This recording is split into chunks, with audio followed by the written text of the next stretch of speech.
So I do want to continue on. We are still in phase 3 with our COVID protections, which means that we do have some abilities for us to volunteer, but it really is based on a county by county basis. We are all staying masked and 6 feet apart and behaving ourselves with our sanitation and being really careful. And I know, and I'm so excited that many, many Master Gardener volunteers are getting vaccinated. And it makes me so happy to know that.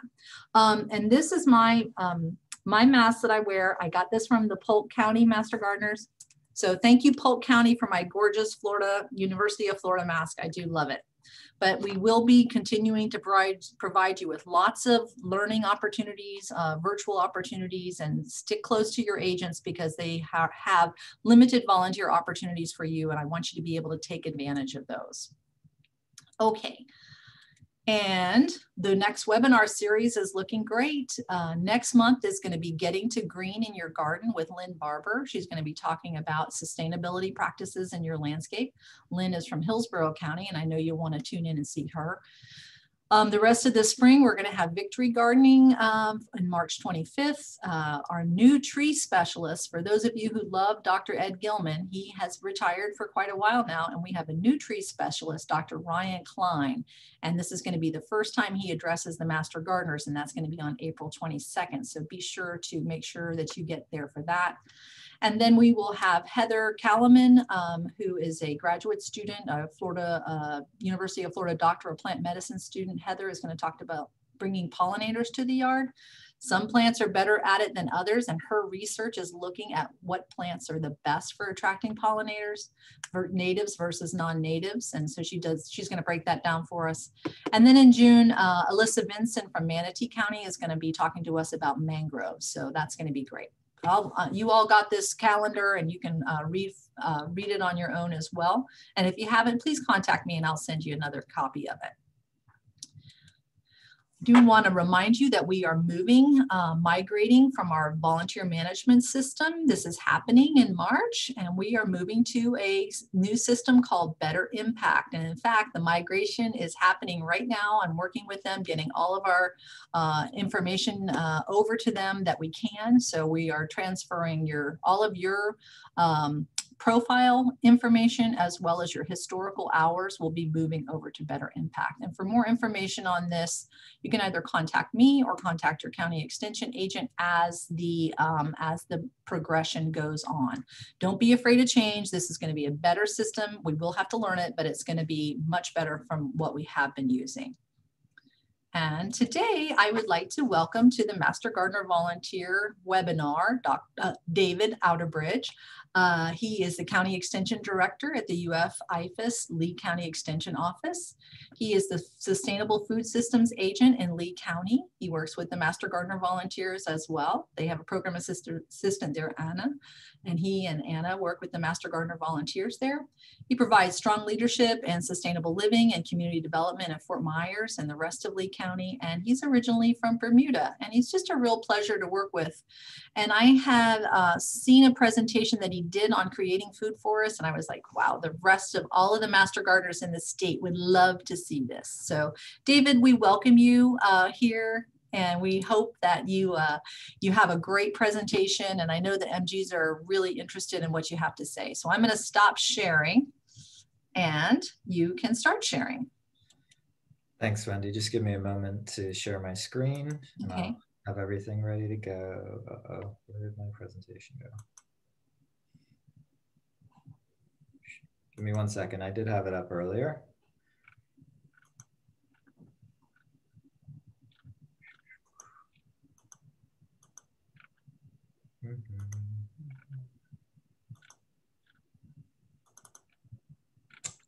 Okay. It's up now, just getting it started. Okay.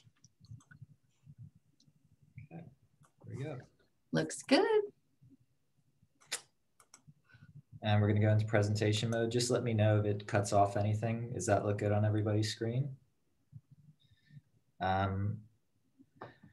Thanks for having me today. I really appreciate it. And I really appreciate you taking the time to come and listen to me speak. about food forests. This is something that I've been doing kind of in my life for probably about 25 to 30 years. My undergraduate's in ethnobotany. I spent a lot of time in the South Pacific, New Zealand, looking at intentional communities and traditional cultures and how they utilize the resources within the landscape. So I think that fruit forests are something that are kind of very common in human societies because we need to sustain ourselves. And I think the modern kind of application of science to food forests is getting a much better understanding of how we can interweave different species from different areas to create kind of sustainable kind of ecosystems within our home landscapes. So that's what we're going to be talking about today. And if any of you would like to provide feedback at the end, I know that we're going to have a survey at the end of this, and I'm always available through email. And if you have any ideas or any input on anything that's being presented today, please, I'm more than welcome any kind of ideas and input. So the learning goals that we have today are going to be to examine the different methodologies and techniques of edible landscape creation, understand the key variables in creating a fruit forest, and then define what a fruit forest is, kind of what goes into what a fruit forest is. So, you know, I normally with smaller groups kind of ask questions to begin with. So, I mean, if you want to contribute to this in the chat, I can't really see the chat right now, but I would really appreciate your input because I'll look at it later. What is a fruit forest to you? Because I think that some of us have a concept of fruit forest that every plant within the system is providing food. When in actuality, there's different plants that provide different things, and we're creating an ecosystem that is layered and multifaceted, and plants can have multiple functions within that ecosystem. So right here, you see the ice cream bean, Inga edulis, and it is more tropical. So some of the plants that I have in every background, there's some tropical ones. And like Wendy said, this is an adapted presentation from something I gave to the Southwest District. So there's some slides that are the same, there's some that are different. And I tried to include some more northern species as well. So Inga edulis is a nitrogen fixer. It's a tree, it's from South America. And it's also known as ice cream bean, and it's a delicious, delicious fruit. If you haven't experienced this, I strongly suggest you try it if you're visiting the south of the state, or try and find one for your garden. It's a wonderful treat. So, you know, with food forests, I'm going to talk primarily, well, first I'm going to talk about layers, and then we're going to talk about the different players. So you have different layers within a food forest, and you can see here the image on the right is kind of a very old drawing of a fruit forest in Africa, and kind of the different layers. So you have the canopy layer, which is, of course, the large tree species. You have the lower trees, and there's kind of some concepts that talk about the in-between trees. And then you have the shrubs, ground covered, the rhizosphere layer, and then the 3D layer. I like to add the 3D layer because that's everywhere. You have 3 dimensions to work with, and you have plants that like to grow in every dimension. So vines and the like. So, you know, when you're thinking about a fruit forest, you're thinking about structure. You know, you're thinking about the different layers and how you put it together. So what are the different players? What do each of these kind of layers and different plants within each layer contribute to the creation of the fruit forest? You know, you have your fruiting plants, which provide you with your sustenance. You have the mineral miners, which have deep root systems that mine minerals from deeper down in the soil profile and bring them up to the surface in their leaves, and then die and leave those minerals for the plants that have more shallow roots. You have the biomass creators, which produce a lot of leaf litter, so you can compost or provide feed to animals or anything else like that you have in the fruit forest. You have your pioneers, which are when you have a cleared area, plants that you plant in that area to establish a foothold. You have your nitrogen fixers, which of course fix nitrogen and provide that in the environment. You have your pest preventers, so plants that, you know, deter pests, or like lemongrass and the like. Scented geranium's another good one. You have your pest attractors that either attract beneficial insects or attract pests, and they're sacrificial. You have your structural plants that provide the skeletal system of your fruit forest. And then you have the wind blockers, plants that you block to create space that is as low wind or move wind around your property. And then you have the shady understory. You have the plants that, are kind of don't need a lot of light. And there's a lot of different facets. You also could have, I would say, you could add to this, you could have a different layer of understory kind of trees that are shade loving, like cinnamon. So pawpaw in the background here, the Asamina tribola, is actually, it's very much like a tropical fruit, but it grows in the northern part of the state. And it is actually a native tree to the US and is pretty prolific throughout the US. And it's a delicious, delicious fruit that tastes like a tropical fruit, tastes like banana or custard on the inside. So it's a very useful tree and not one that's seen often or people know a lot about. So I highly recommend, and there's been some exploration to use it as a crop in Florida, in the north of Florida with UF. So this is kind of, we're going to look, the food forest is an edible landscape, and edible landscapes and food forests can work in tandem in your yard or in the environment.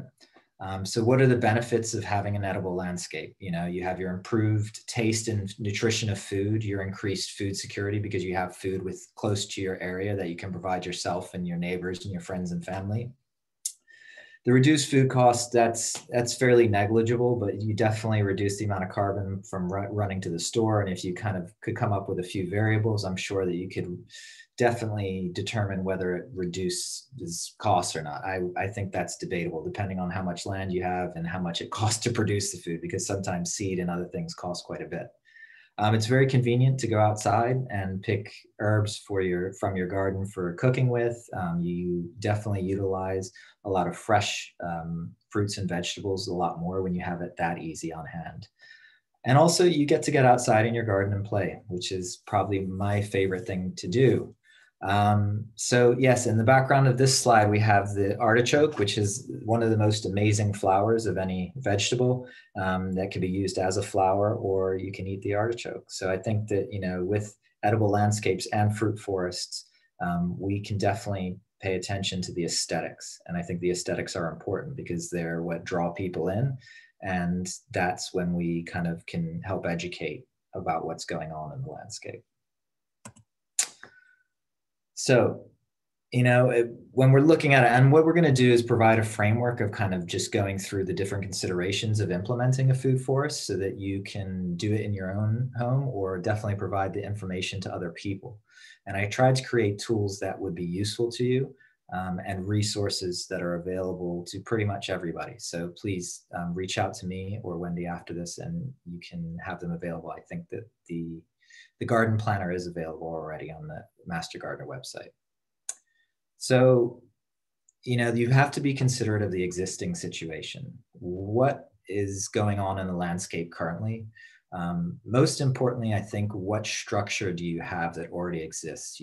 Planting a tree is a 10-year waiting game. If you're planting a new tree, you're looking at 10 to 15 years till it gets to the point where you can say it's providing structure in the garden. You can buy larger species, but that's going to put the cost up.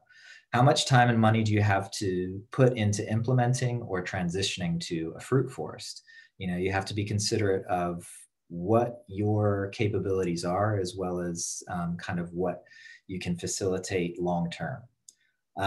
You got to choose methodologies. You got to choose your philosophy, how you're going to approach it, and what you need to get out of the garden. The aesthetics are important. One, because I think that we naturally have a concept of what we find aesthetically pleasing. And I would recommend that you kind of evaluate what kind of fruit forest you want to have, because some can have some are quite wild, while others can be well manicured and maintained. So you have to figure out what kind of a fruit forest you want. The next thing is a huge one. It's the production cycle.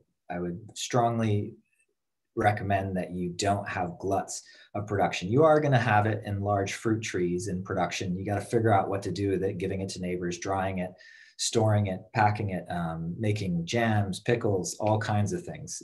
So think about the production cycle and when you have time to pick the fruit or vegetables and what you're going to do with it.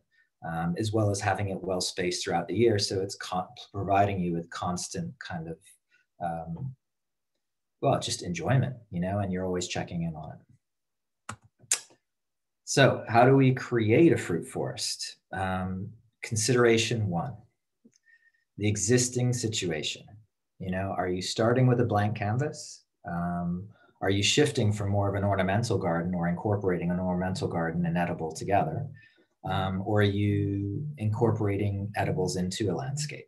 So, you know, you can do a full shift or you can incorporate edibles into the landscape. You know, what is the existing light?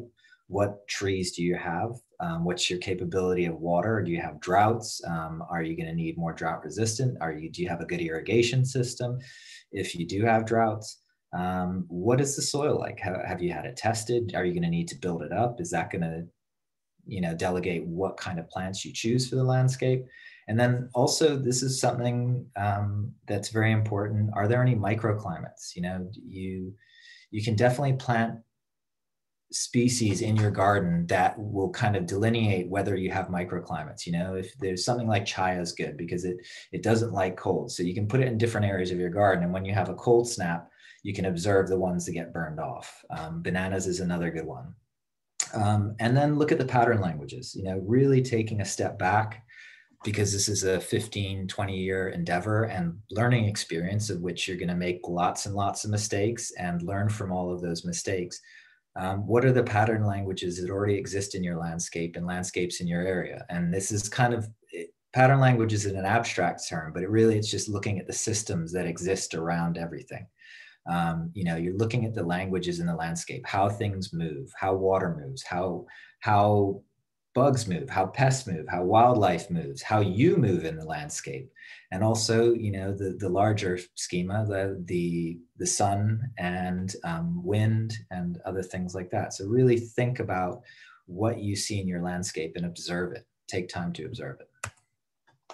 So first one, site selection factor, light. You know, for a vegetable garden, you need 6 hours or more of light. And, you know, there's some shade loving plants, like I said, and you kind of have to provide the best context for all of these plants to grow. So you want to make sure you take a well-documented evaluation of the light in your garden. You can do this in several ways. You can take photos at the same time of day or different times a day through over a few days at different times of year. You can calculate the shadow length by looking at the trees and what you have existing. And then you can also do a heat map where you evaluate where the shade is during the day and at different times of year. So these are all different techniques. And in the background here, we have cinnamon, which is a great tropical shade-loving plant that is very aesthetically pleasing. It has these wonderful leaves with all the ribs in it. And you can also get cinnamon from it, which is actually the real cinnamon, not necessarily the cinnamon that you get from the store. It's cinnamon verum. Next, site selection factor. And Wendy, do we have anything at this point? Are we good? Just want to check in. Thank you for checking in.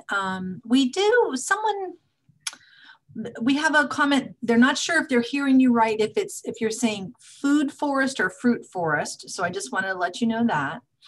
And I know you're saying food.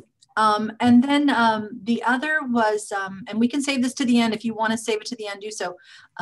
Having rats, probably like fruit rats, come into the garden. If there's maybe that, you may address that later. Yeah, and I think that's part of the production cycle discussion is if you do not have the capacity to pick up fruit when it is ripe, you are going to attract pests, and you either have to manage those pests through natural methods or you've got to kind of figure out ways to deter them. So I think that's definitely part of the production cycle. And with HOAs, I know that's always an issue. And it's fruit or food forest. I mean, they're interchangeable. It's edible landscapes. I mean, there's any number of terms, but yeah, food forest essentially. So, you know, now that we've kind of gone over the first site selection factor, let's look at the water and air.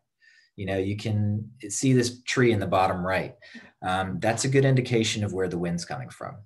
We don't have anything as abrupt and distinct in Florida. In certain areas we may, but you have to evaluate where the wind is moving around your property, because you either have to control that by planting wind blocks, so plants that are resilient to the wind and can reduce the amount of wind on the lee side of them, or you don't plant in those areas and you figure out a way to make it work.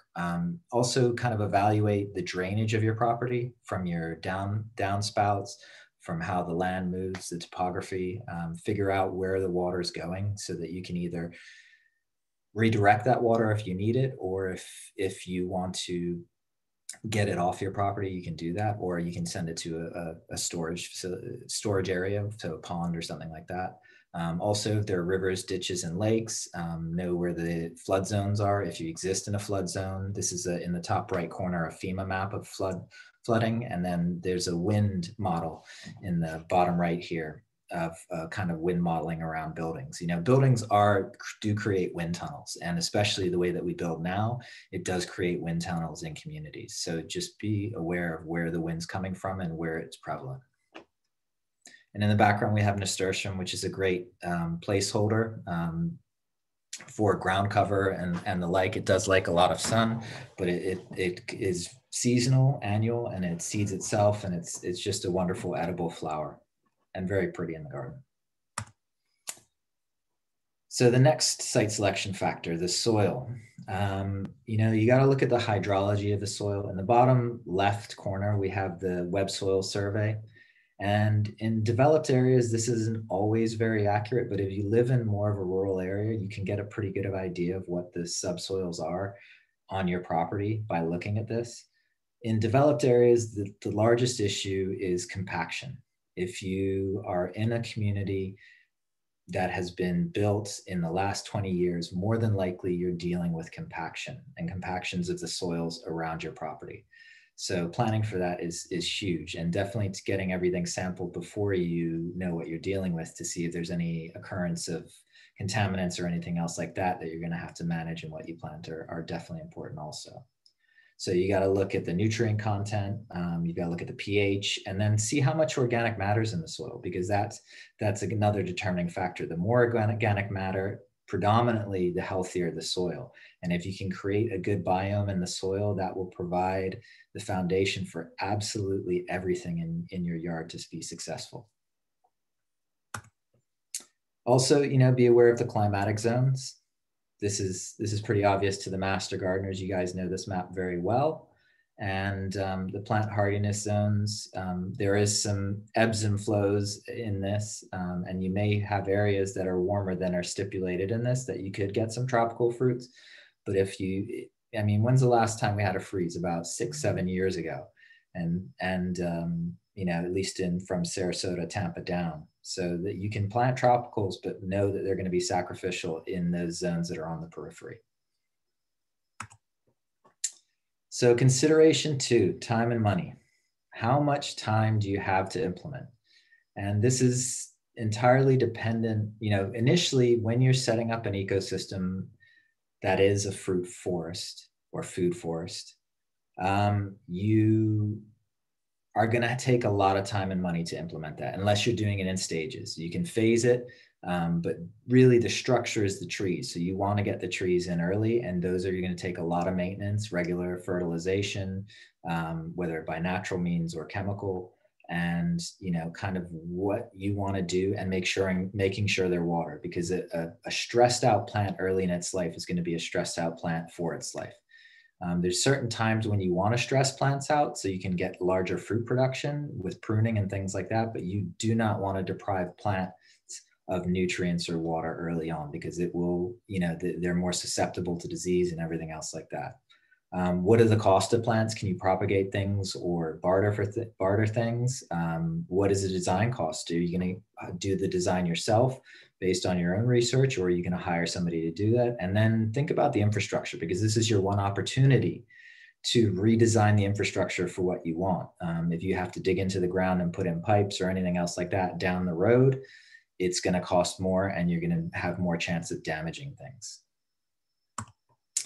So I've got a garden budget planning spreadsheet so that you can evaluate the cost of plants and materials. This is on the, Wendy, do you still have this available on the website? And It could you is provide the available link on the in the chat? website. And then when they go to watch the recording of this webinar, we will link the notes, the slides of this presentation, as well as the planning sheet in that location as well. Terrific. Thank you. Yeah, and this is a planning sheet. It's pretty intuitive. If you need help with it, please reach out. But it just gives you an idea of the different plants, the different uses of the plants, and also the cost. So you can do a kind of a really good garden budget, but also keep track of the plants, their fruiting cycles, how much fruit they produce, and kind of the interactions between the plants. It's slowly being developed more and more over time. So as I have updates for it, I will send updates to you all. So consideration 3, the methodology and techniques. Now methodology, there are a lot of different methodologies. Food forests are very closely linked to a lot of these practices, permaculture especially, which was developed by Bill Mollison, an Aussie. And it took a very scientific approach to creating permanent agriculture, or permaculture. And what it is, he utilizes ecological systems or ecosystems, as well as kind of the latest science on wind and water retention and all these different things to create landscapes that could help provide sustenance as well as carbon retention and nutrients for people, high nutrient dense food. You've also got double dig intensive gardening, which is definitely a methodology that you could use to install a food forest, or in your annual areas. Hugelcultures, which are great for wind blocks and also utilizing fallen branches and trees. Contour gardening, again, for water retention and to slow down the water on your property so that you're gardening with the contours. And then raised beds, of course, for annual production, reduction of nematodes. You have better control of the soil and what's going on in it. So this is a picture of the hive at Kew Gardens that I took when I was there about 2 years ago, pre-COVID. And I think it's a really good idea to kind of show how everything is connected. And, you know, I think in a lot of the programs that I deliver, I try to teach systems theory. And those who aren't familiar with it, it's just looking at our place and really expanding the bubble to encapsulate everything. Yes, we have our garden, which is this small little enclave of our life, but it is connected to everything in the environment. It's close to the road and you have hydrocarbon runoff. You know, the air brings in all kinds of pollutants and has issues. As well as bugs and pests. So really think about your impact and kind of the resonance of it. And I think these methodologies help address some of that. You know, polyface, if you're working in livestock or poultry, this is a good methodology where you work the poultry and the different into the forest environment, the silvopasture environment. You have permaculture, you have biodynamics. Are you going to go organic? Are you going to be chemical free? Are you really addressing the whole system? You know, are you looking at everything you do in your life? Because I think permaculture is almost a methodology for living, because you're looking at retaining as much as you can in everything in your life and reusing it. How do you want the systems to interact? Because you may choose a couple of these and have them interacting. And how will you design your property to best fit all of these, you know? And then also, you know, integrated pest management. That's a huge thing that we teach at IFAS Extension, and kind of having a good IPM plan for your property and what breaks out. And I think biodiversity as well as biocomplexity within your ecosystem will help. You have biodiversity, so a great deal of different plants, so that if there is a pest, it goes and just attacks that one plant, but you have kind of exponential number of other plants that won't be affected. And biocomplexity, the relationships between all the plants are quite complex. So that creates kind of a resilient ecosystem, as well as the different colors and different shapes kind of can deter pests at times. And then what are your other considerations? How do you want to live? Do you want something that you can create, maintain for a limited amount of time and leave and have it be more of a forest that you don't regularly maintain? Or is it something that you want to put a lot of time and effort into? You really have to think about what you want, and a lot of these different philosophies you can incorporate into making your own garden. All right, just gonna take a sip of water here.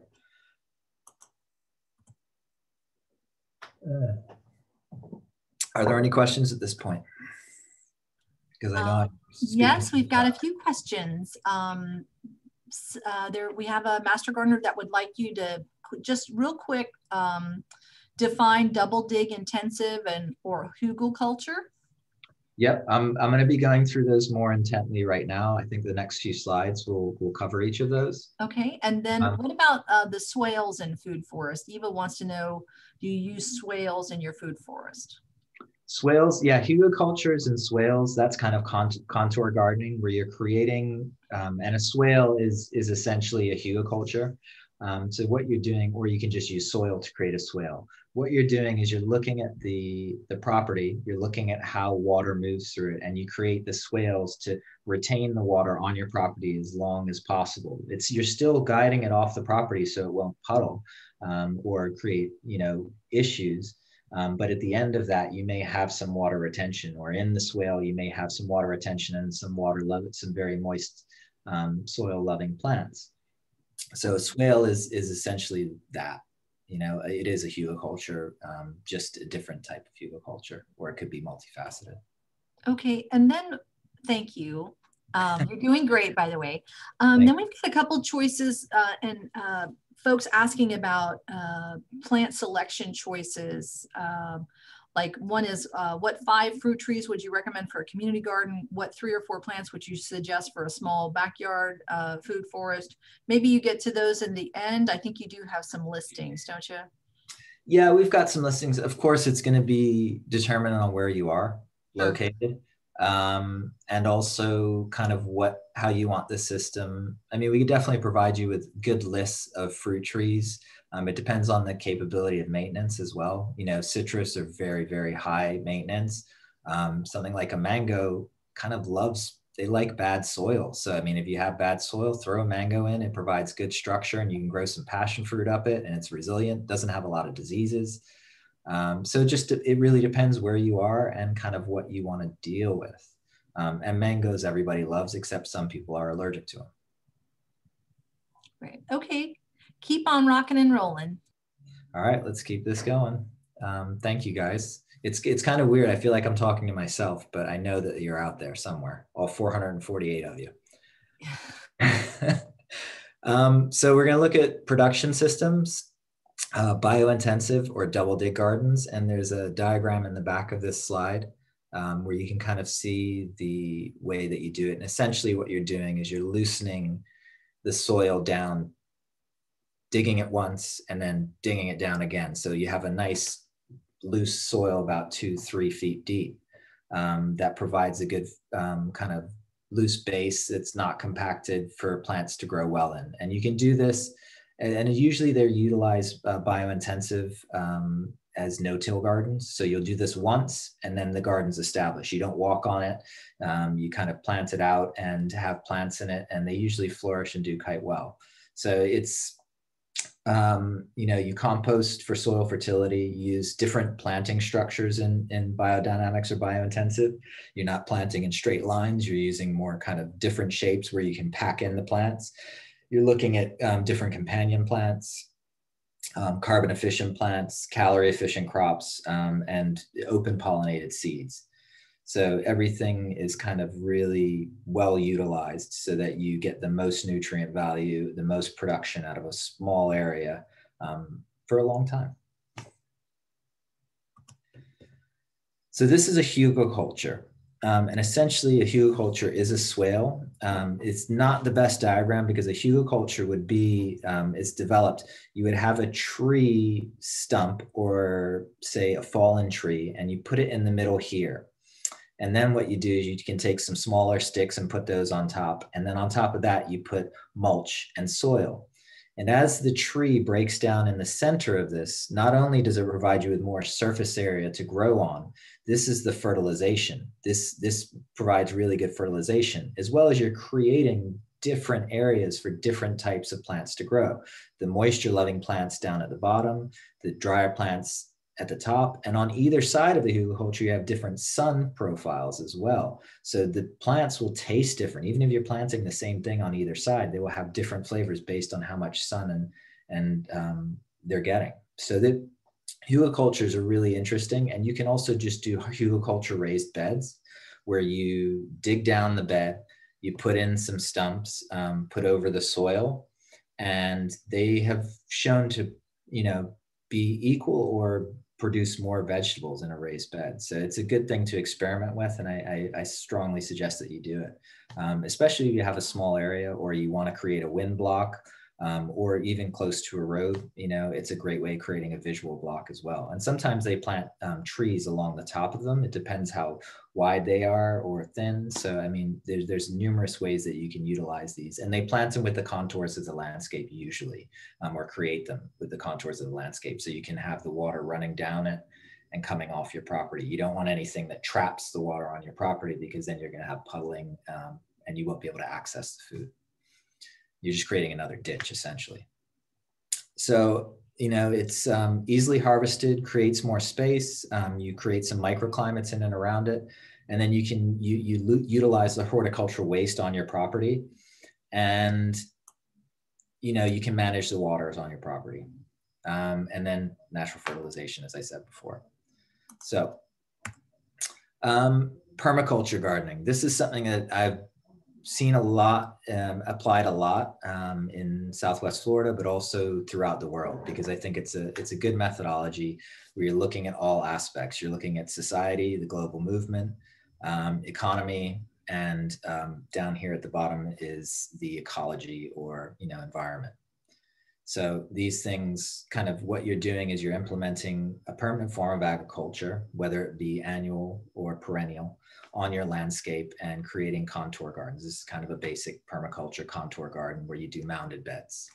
But you can also do it in a food forest where you have fruit trees or food or biomass creators providing the structure, and you just do it in more layers.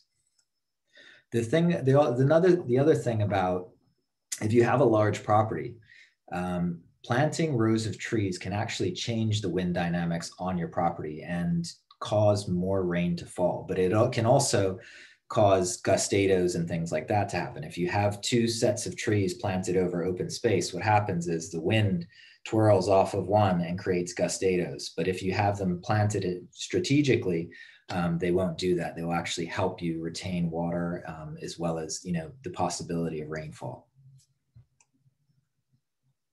So yes, once you establish these permacultural systems, they are low labor intensive, 2-3 hours a week. If you have the system dialed in right, you're basically establishing an ecosystem and playing with it, seeing what works, seeing what doesn't, and it's just constantly evolving. So you have that initial kind of investment of time and effort into putting the system into place, and then down the road, you just kind of work it. The thing about this, and that I like to say to everybody, is that permaculture gardens, as well as food forests, you need a lot of time to observe, and really take that time to observe the landscape before you install them, because you will have a greater awareness of what's going on in that landscape prior, and then you can develop the plan after that. Next consideration, aesthetics. Do you want something more tropical? Do you want something traditional? Do you want more formal or wild? And then also the colors, the textures, and the shapes. This is a huge one. Homeowners associations. Do you have an HOA? What are the limitations that they have? How can you work within those limitations, or maybe help adapt them, be an agent of change, and create new kind of ideas about edible landscapes in homeowners associations. Bananas are great in South Florida. This is a blue Java banana. There's the Cavendish bananas, which are what we predominantly get in the stores. There's diseases that are killing those. So the more different types of bananas that you can get, the better, because bananas will start becoming scarce as the years go on, unless they figure out something to do for this disease. All right. Aesthetics. So here you can see some permaculture gardens that kind of really play with aesthetics well. You've got the bananas here, you've got the cassava, I think there, taro, and then sweet potato in the foreground. And those are all edible plants, but it's very pleasing. And then they've planted some purple, it looks like purple heart or canoe plant in the middle there. So yeah, you can play with some ornamentals to help provide. You've got the coleus in this with the broccoli, and then some grasses. So really, you can have a visually pleasing garden. You just kind of work with the existing scale, choose your color palettes carefully, and what do you have that exists in an ornamental landscape already that you might want to keep and just work around? Any questions at this point? Oh yeah. I think people want to have you over for coffee or tea or wine and just pick your brain about all of this. Muriel is asking, who's doing this? Where are we seeing this happen in Florida? Is this something new in the US? Do we see homeowners doing this? Do we see professional growers doing this? Professionally, it's rarely done to this point that I've seen in Florida. There are a few places, it takes some time to establish. Community gardens, other areas like that will kind of establish a food forest around the periphery. There's a lot of homeowners doing this. There's a lot of homeowners that are starting to transition this, that mainly out of HOA. And, there's a big push going on. I think we have the capability to do it in Florida because we have such varied environments and a lot of plants to choose from. It's easier to do in the tropics, I will say that, than it is to do other areas. But there are, temperate applications of food forests. So yeah, there are a lot of people in all of our communities. I think that, it just depends where you are. And like I said, reach out to me after this and I'm happy to provide some insights depending on where you are. And I like what Renee Stevens said. She said, is there a logical minimum side to applying these principles? Many of us have small properties. So I kind of like that idea. Could you do it just in the backyard and the side yard? What are your thoughts on that? Yeah, I mean, I think you could do it on a patio. I think you could do it on a balcony. If you do it right, yes, you could do a raised garden bed. There's a Jeff Lawton, who's an Aussie permaculturist, has this wonderful video of a 1/4 acre sustaining courtyard in an urban environment that is constantly turning over, and it's all raised beds.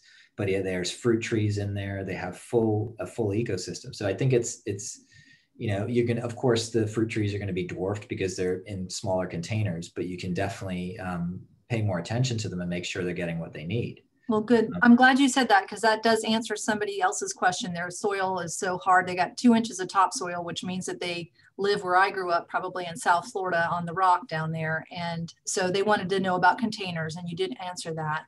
Yeah. So the other question, somebody just real quickly wants to know what you like about Malabar, if you like Malabar spinach. Mm-hmm. And that there is a company in Orlando called Green Dreams that will install a food forest for you. Yep, and there's Fleet Farming in Orlando as well. That is an amazing organization that will install and then harvest from it and help feed the community. They're a wonderful organization. Great. So a lot of people are growing bananas. Janice in DeLand has a lot of, she's already doing a food forest in her small lot in DeLand. And so she's really, I think she said she had a small lot. So we do have a lot of folks that are attempting this. And one of them asked me about, are there legal limitations? And we do have a good document, and I put a link to it. It's called, Am I Allowed to Start a Garden? And in this document, we talk about the Florida State Statute 6071, the statute that no county, municipality, or other political subdivision in Florida can regulate vegetable gardens on residential properties. So I did put the link in there on that. They may have a stipulation. Your homeowners association may say you may not do it in the front yard, but I believe in the backyard, it should be legal for you to do that. Let's see. All right. Did you say you like Malabar spinach or not? I love Malabar spinach. Longevity spinach is another great one. That's a good ground cover and it loves shade and full sun. And it's very nutrient dense. It's wonderful. Malabar and longevity spinach are great plants.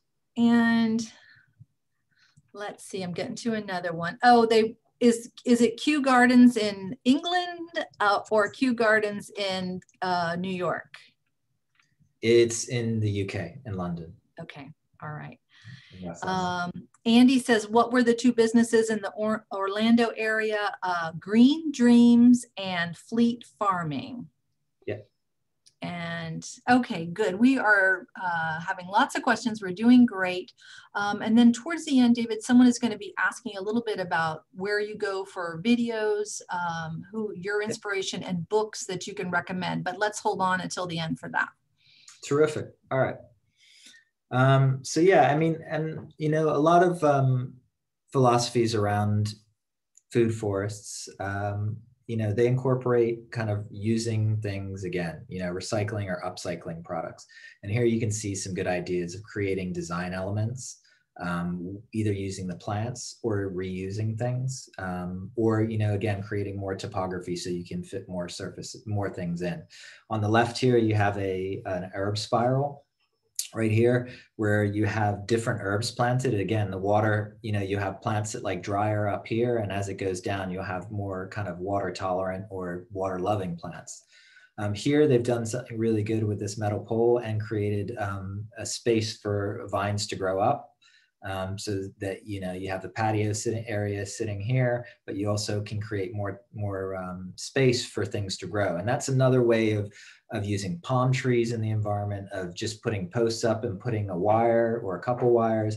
You can really create some scale once you get, you know, into the canopy. And passion fruit's a great one.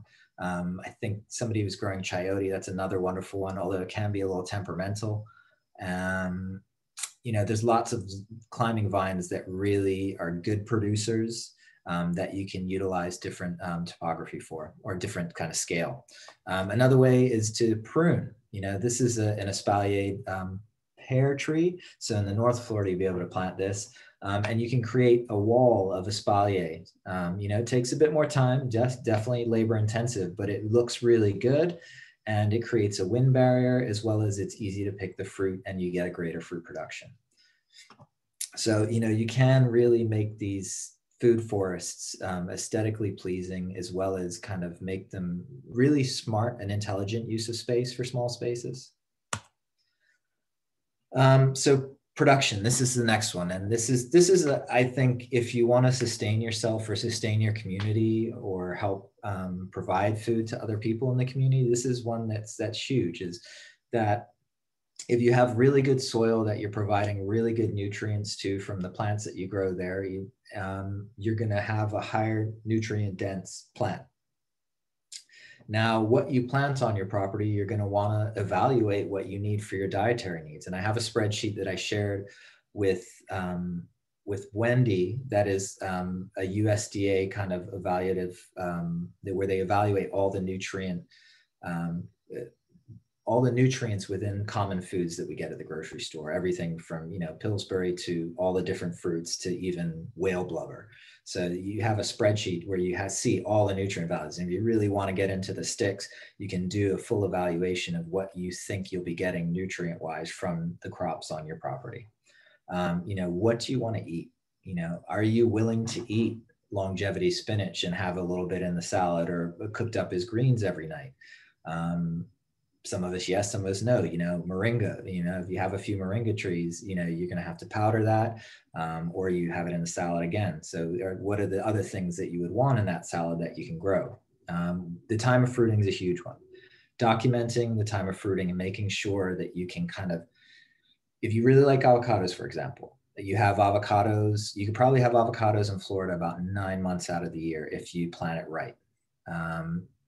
You could just get different varieties that fruit at different times, so they're providing you with fruit year round. The other thing is, if you have a huge glut of fruit, what are you going to do with that? Mangoes, this is constantly a problem every summer in Florida, that you have a glut of mangoes and people put up boxes by the road, and then when you want a mango, you know, 6 months later, there's none to be found, or they're quite hard and you get them in the store. So what do you do with those mangoes? Do you dry them out? Do you create pickle? Do you create jams? How are you going to kind of, you know, and what's your capability to process them?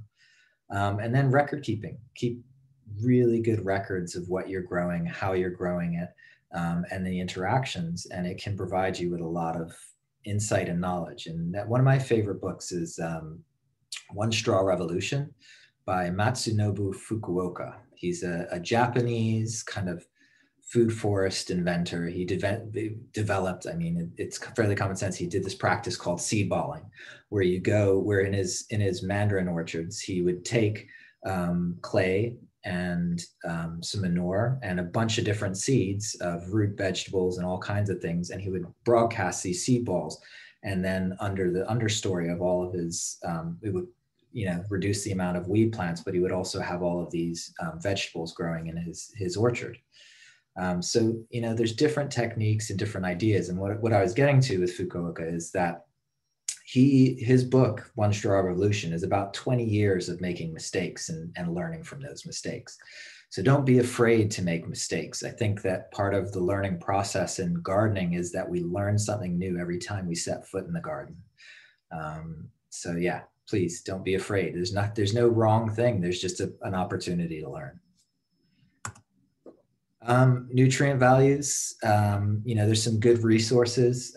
Again, you'll have a copy of the slideshow so you can access all these. This Food Plants of the World, they've just updated it, is a wonderful book and a great resource. And it has nutrient values on all the different food plants. And it's a really good and insightful to food plants you may not be familiar with all over the world. So it's great. And then you have the International Horticultural Society, Edible Plants of the World, and then Plants for the Future. And I also have the My Food and Nutrition Facts spreadsheet. That's the one that I've shared with Wendy. So one thing to be very cautious of, if you are trying something in the garden that you're not familiar with, make sure that you're not allergic to it. Be careful with overconsumption. Some fruits and things can give you an upset stomach if you eat too many of them, or you can get a bioaccumulation of toxins. Katuk's one of those ones. If you eat too much of it, you can accumulate toxins from the katuk. In this picture, the chaya is really interesting because it's a very nutrient dense green from Mexico, and it's called Mayan spinach. But you have to cook it just right. Otherwise, it can really make you sick. So there's certain things. Another one is cassava or yucca. You have to cook it right. Otherwise, it can be poisonous. So you have to be careful. Also, if you have pets or children around, something like the sugar apple, the seeds are poisonous, the bark's poisonous. You have to be careful what you're growing and where you're growing it. I'm not saying don't grow these things. I'm saying just be aware of where you're planting them and make sure that you prepare them right. So yeah, and also have a good concept of identifying what you have in your garden. Make sure you know what it is for sure. It's like the old adage, there's old mushroom hunters, there's bold mushroom hunters, but there's not very many old bold mushroom hunters. You have to be really careful with what you're eating and know what it is. So yeah, we have some resources with UF. We have the edible plants through gardening solutions. We have the landscape design with edibles. And I also have a decision matrix up here that I created. I'm not sure if it's still active. I'll check it and update it. And we'll share that with you. So that's it. That is the food forest. And I know I just scratched the surface on some things. So if there's any areas where you would like me to get more in depth, please recommend it to me. And I can offer more in the future, definitely with plant selection. I think that Wendy, you guys are working on a food forest kind of EDIS document. Right. Edible plants. Yep. Jessica Riles is leading that along with a few other agents across the state are pulling that together. And of course, we will include you with that as well. Could you, and we have a lot of questions and I'm just gonna kind of throw them out to you. What about growing blueberries in containers? Do you include that there? Yeah, I mean, blueberries, because you can do container gardening anywhere in your landscape. Blueberries do better in containers because they like acidic soil, and naturally we have alkaline soils here. So yeah, blueberries in containers, it's great. And you need a lot of light. So you can't put them in the shade. You got to make sure that they are in a well-lit area. Right. You know, one of the folks are concerned, many are concerned with the pests that come in. So like in Monroe County, concerned about the iguanas or the fruit rats and coming into their papayas and other fruit that they have. And I mean, it seems to be a fact of life. I don't know if it's a deterrent, if you think of it as a deterrent or. You know, there's a what's the name of the book? I think it's called The Language of Landscape. And in a lot of traditional cultures, what they'll do rather than try and kill pests that come in is they'll plant sacrificial plants for those pests. So if you have iguanas, what do iguanas like to eat? Plant that on the periphery.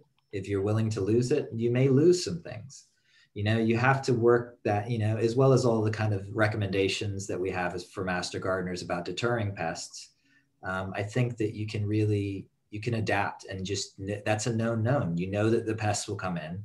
You know that you're going to have an issue with them. So figure out ways to outsmart them or work with them, you know, because those iguanas are eating everything, but they're also providing manure for the garden.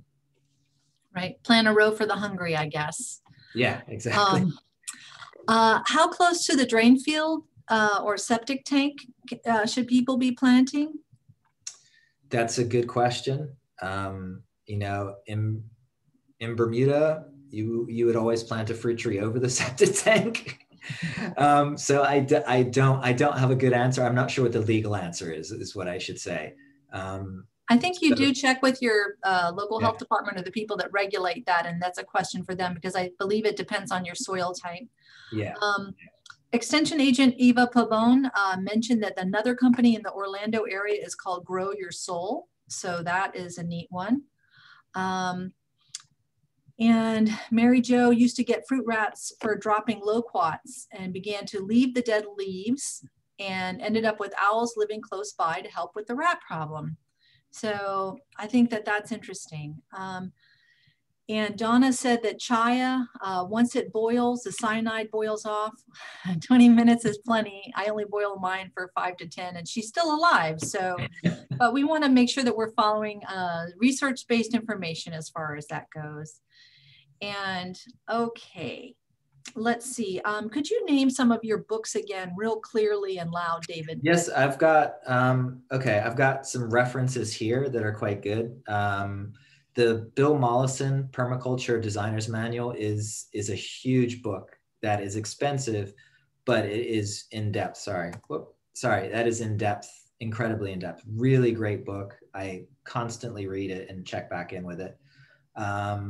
The Food Plants of the World is a great one. The Van Wyck. Let's see, The Integrated Forest Garden is published in 2015. That's an American published book, and that's a really good one as well. I think starting off with those, I mean, the Mollison will have everything that you need. And then there's a lot of online resources that I can help provide. Again, I tend to lean towards research-based and very kind of deep thinking. But also going out in your community and seeing who's installing the gardens and talking to people, because they will have dealt with a lot of the issues that exist in your area. Okay, David, our master gardeners love their native plants, and we've talked about a lot of exotic plants. So they're wondering, can you name a few native plants that would be great in a food forest? I'm going to suggest Biden's alba. It is edible. Yeah. The beggar's ticks. And you did have the Asimina triloba, you had the pawpaw, and we do have our rabbit eye blueberries are considered native. And we do have other native blueberries. Beautyberries, mulberry even. Yeah, mulberry. Those are native to the U.S. mulberries, and then you have the everbearing mulberry as well, which is it's a lower growing one, so you don't have to worry about the big tree. Bay grapes, or grape. What do you call it here? You call it? We call it fox grape. Sea grape. Oh, yeah. Sea grape. Oh, yeah, sea grape. And then our native muscadine is called a fox grape. Yeah. So there are options for our native plant lovers. You just have to seek it out a little bit stronger. And right, Marisol says pawpaws do not grow in South Florida, but but sea grapes don't grow in North Florida, so it's a little bit of a trade-off. Okay, Diane says it's got gopher apple, mulberry, beautyberry, cocoa plum, violets. So, oh, and then our native persimmon, of course, Lillian reminded me. Then you've got also, there's a book called Florida's Edible Wild Plants, A Guide to Collecting and Cooking, and that is written by Peggy Lantz, Lantz, which is. Do you have it in front of you? Want to show the camera? I do, but the camera, it's not picking it up. Oh, okay. Put it in front of your face. There you go. Okay. We got it. There you go. There you go. Yeah, someone gave me that for Christmas this year, so that was nice. And Luann says she's been growing her food for several years and now has a lot of success. Is it okay to put lettuce around other crops such as tomatoes and cucumbers, or does it leach nutrients from them? She never seems to have enough kale and lettuces. No, I mean, I think you're right. I mean, definitely reference different resources. There are some plants that do really well companion planting. Lettuces are quick goers, as well as cycling crops through. But if you have plants in the landscape where you're creating biomass and you're always planting in good compost, or creating good compost, it shouldn't be an issue. Okay. Philip Smith did mention elderberry too. We have to be a little bit cautious with that, but yes, elderberry. Okay, so now we're going to get to Julie Petrella Arch's question about putting fruit trees in 5 planters in South Beach, Miami-Dade County. If you had to put 5 fruit trees in those planters, what would you do? Oh wow, that's like pure tropics, and you get to choose whatever you want. What do you like to eat? I mean, mangoes would be one for me. I would plant an avocado in one. I would probably plant carambola. Carambola, that would be a great producer. And I mean, I love loquats. I really love loquats. They're easy to grow as well. And they'd be great. Maybe a little citrus, maybe a kumquat or something like that. Calamundins do really well, and they're pretty disease resistant. A papaya also would be nice. So people are putting their suggestions in: canistel, soursop, lychee, black sapote, starfruit. So yes, there's for Julie, there's a lot of options. I think it's going to really depend on the size of your containers and how much space you have. And Anthony Gross from Broward County said he couldn't find that Excel spreadsheet, and I couldn't find it either, so I'm going to have to look again. There's so much information on that website, but I will find it, and but you all will be able to access it along with the recording of the webinar.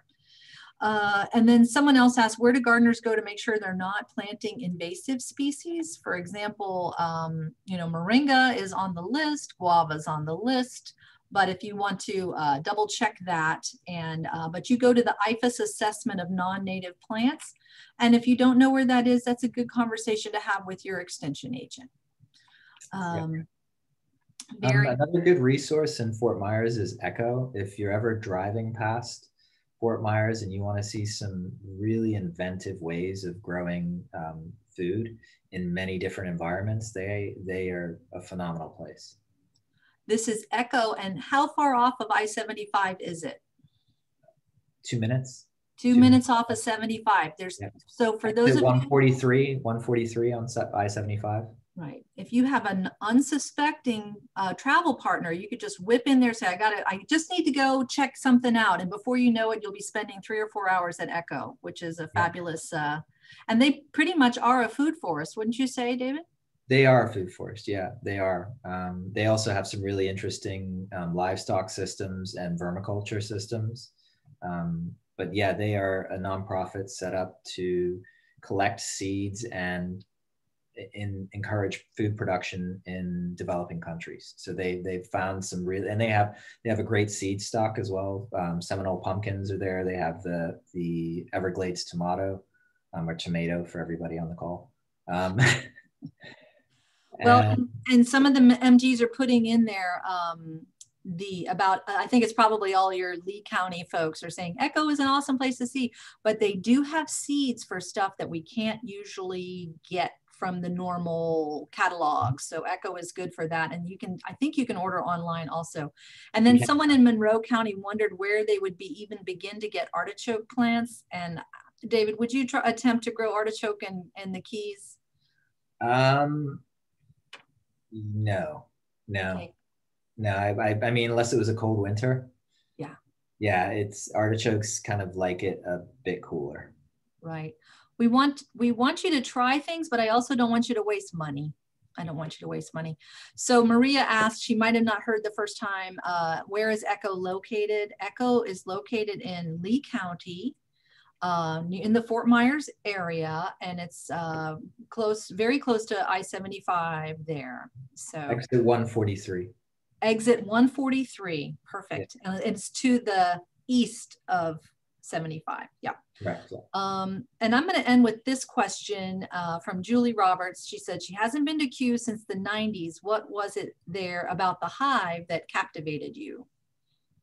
Oh, I mean, I spent a whole day there. I went into the tropic greenhouse and spoke with all of the, all of the people that work in the horticulturists that work there have never been, some of them have never been to the tropics. So they're taking care of tropical plants and have never been to the tropics. So I had some long conversations with them about tropical plants. And then the hive is just a beautiful installation. It's really nice. And the light and all the trees I love Kew. If you ever get a chance to go there, it is one of the most amazing places. You could spend months there. Everybody put that on your post-COVID list if you haven't already been. Well, David, I have to thank you so very much.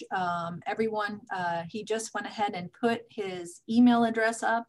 So if you have some specific questions for him, please contact him. Also, as you close out, you will be getting the survey, the Qualtrics survey. And if you have any other information or questions, you can go ahead and put that in the chat, your text box there, and David can respond to you that way as well. So if you're interested about inflorescence and kind of plants in Southwest Florida, Stephen Brown and myself curate our Instagram site. And pretty much every day we're putting a plant up with a description and kind of its binomial nomenclature. And if you want to learn more about that. So it's at Lee_UF IFAS. Is that what it is? Yep, that's what it is. All right, I'm following it right now. Awesome. Okay. Thank you very much.